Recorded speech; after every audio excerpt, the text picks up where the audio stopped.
હાલમાં જ પંચાલ યુવા સંગઠન ગુજરાત પ્રદેશની કચ્છ જિલ્લાની ટીમ દ્વારા વન ડે ક્રિકેટ ટુર્નામેન્ટનું આયોજન ભુજ ખાતે કરવામાં આવ્યું, જેમાં મુખ્ય અતિથિ તરીકે પંચાલ યુવા સંગઠનના ગુજરાત પ્રદેશ પ્રમુખ શ્રી વિશાલભાઈ પંચાલ, અખિલ ભારતીય વિશ્વકર્મા પંચાલ મહાસભાના ઉપાધ્યક્ષ શ્રી રમેશભાઈ વાઘેલા, કચ્છ લુહાર જ્ઞાતિના પ્રમુખ શ્રી કૈલાશભાઈ પઢારિયા, ભુજ લુહાર જ્ઞાતિ મહિલા મોરચાના પ્રમુખ વર્ષાબેન ઉમરાણીયા અને વિવિધ સામાજિક આગેવાનો હાજર રહ્યા હતા.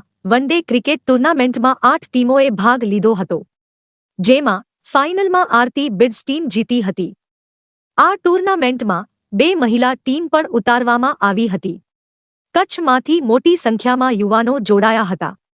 પંચાલ યુવા સંગઠન ગુજરાત પ્રદેશના કચ્છ જિલ્લાના પ્રમુખ વિરલભાઈ ઉમરાણીયા, કચ્છ જિલ્લાના અધ્યક્ષ લક્ષ્મીબેન લુહાર, કચ્છ જિલ્લા પ્રભારી હિમાંશુભાઈ પંચાલ દ્વારા સફળ આયોજન કરવામાં આવ્યું હતું.